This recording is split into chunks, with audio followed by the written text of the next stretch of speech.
This avenue leads to something called blended finance. And they promote it as something to support climate transition for underdeveloped countries. If we take a look at the International Monetary Fund blog from 2022, it states how blended finance can support climate transition in emerging and developing economies. Innovative instruments and equity finance are needed to enhance risk sharing through public-private partnerships and maximize the impact of scarce public funds. Now, it's not only the IMF. The WEF from April of this year is also promoting blended finance as well. Now, setting up a financial intermediary can accelerate sustainable development.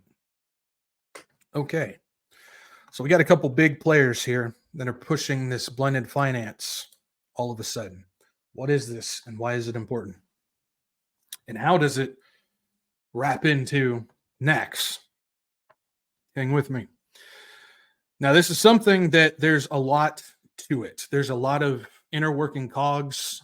I'm still digging into some of those, but I believe I have learned enough about what is going on to wrap this up in a nutshell and explain to you what blended finance is looking to ignite. I guess that's the best way to put it.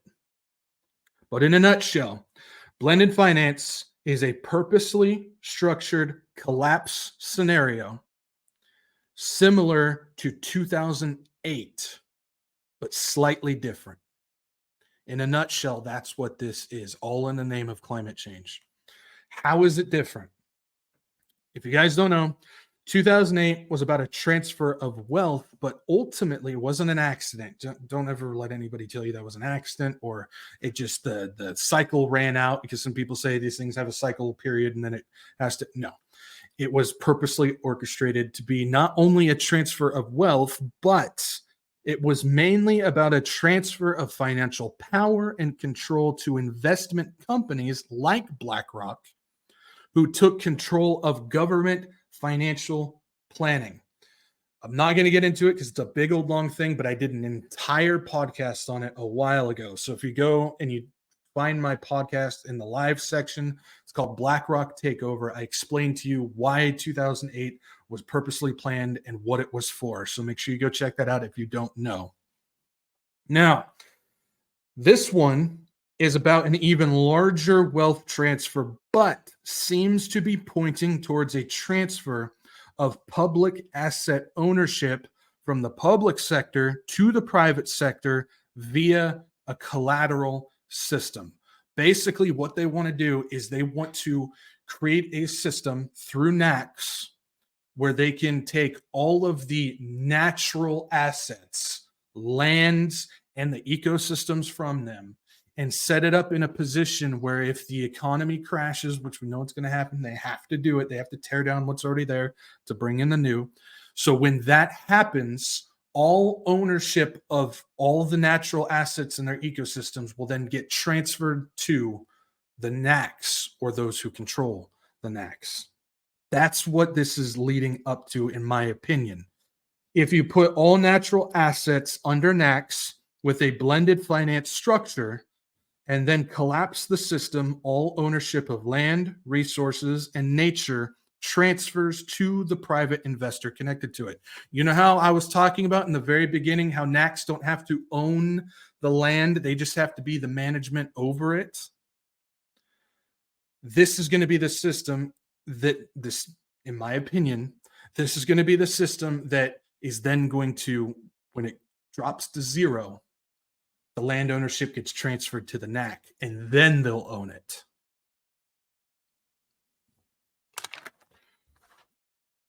Now, you add in the carbon credit or biodiversity trade chip, which would be sold to the developers of the natural assets, resulting in an infinite profit to the new owners of the land. So if the ownership of, say, a farm gets transferred to the NAC, The developers on that farm will then get sold a carbon credits so they can continue to work that farm. Ultimately, the private sector now has an infinite form of money by selling that carbon credit to the last owner of the land that they now own. That was the description of the NAC. We read it. It's to create a infinite profit system from the nature, from the natural asset, from the ecosystem from it. That's what this is. Infinite profit through natural assets. There's a lot of blended finance, or there's a lot to blended finance, but ultimately it seems to be setting up to get public funds, taxpayers, to pay for environmental funds along with private investors as the majority stakeholders.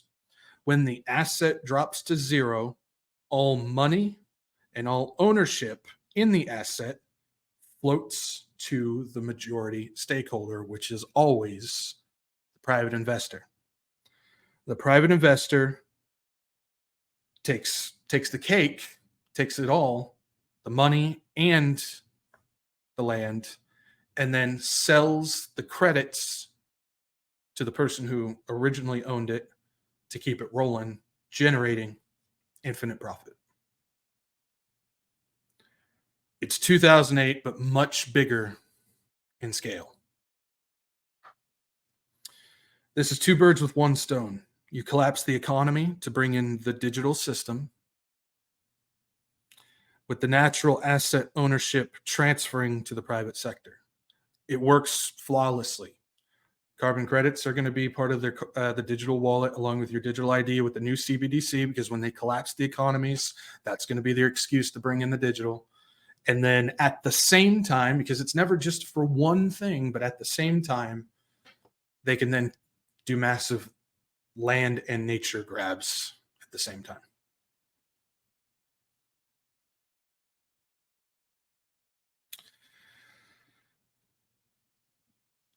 Yeah. Yeah. So when we look and hear and see all the things about climate change and the environment and all of that, it seems to be pointing towards something a lot more sinister than I think we really give it credit for. We talk about introduction of the digital system and all that stuff all the time, which that's part of the angle. Yeah, I agree. But there seems to be more to it. And when we go over all of this, we're not forcing anything. We're not trying to manipulate anything. No, these are legit systems. I showed you they were legit, going back a very long time, that fit perfectly into what they've been telling us. They've been telling us what they want to do. But sometimes we just have to step back and view it from just a different angle than the way we've been doing it. And we might find something else there. And this natural asset company and blended finance really seem to be pointing towards something much, much greater than we thought. But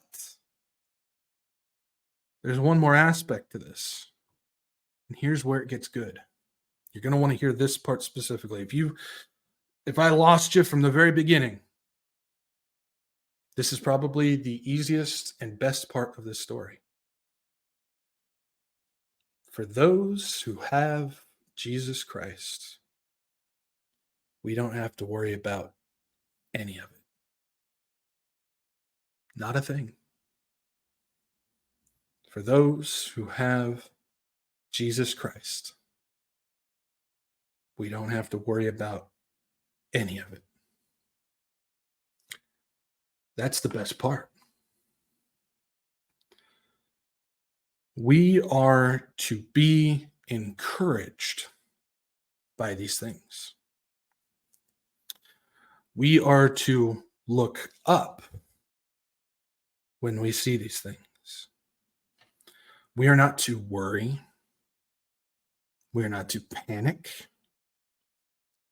We are not to fear. Remember, the Bible tells us 365 times, one for every day of the Gregorian calendar. Do not fear. Now, I ask you this. Why would Jesus constantly tell us to be encouraged, to edify each other with these words, to when you see the bad become even worse, to look up, to not worry, to not fear, to not have panic, why would he tell us that if he was going to leave us in it? Well, I believe that he tells us that because he's going to take us out before things get really, really bad. Now, that doesn't mean that we're not going to have some trouble along the way. I know some people want to think it's going to be hunky-dory and perfect all the time. There's going to be trouble. There's going to be trials. There's going to be some tribulation, not the great tribulation that's halfway through Daniel's 70th week. No. But we're going to have some trouble.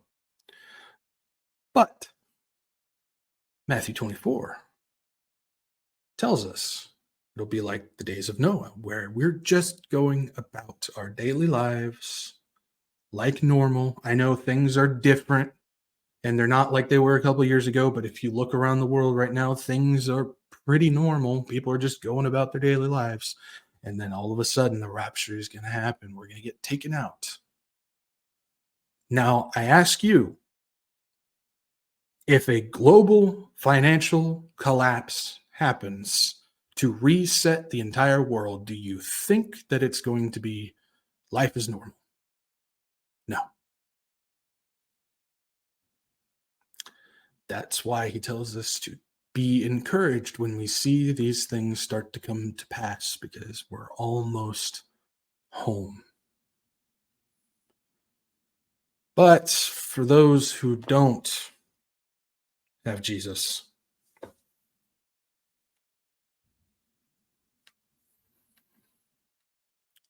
the Bible doesn't say don't worry for that.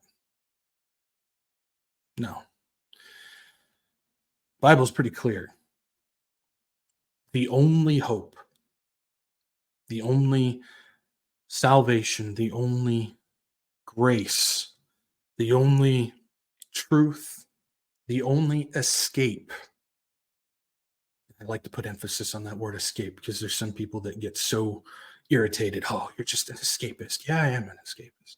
The only escape is promised through Jesus Christ, because that's our blessed hope. He gives us that blessed hope. He is the blessed hope. If you don't have Jesus, you don't have any hope. This isn't getting better. This isn't getting fixed. This isn't getting stopped. This isn't getting reversed. Why do we know that? The Bible tells us that that's not going to happen.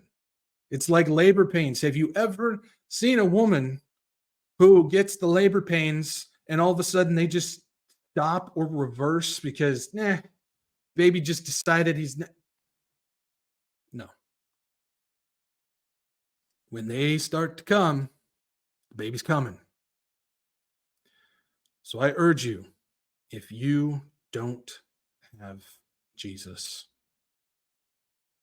you're with me because I talk about some of this stuff that, is interesting for those who like to see what's going on behind the scenes. But if you're sitting there and you don't have the Lord, you got nothing. And I'm not saying that as an insult. I'm not trying to hurt you, but you got nothing, because the only thing that there is Jesus. So I strongly urge you, honestly, I beg you, come to the saving grace of salvation through Jesus.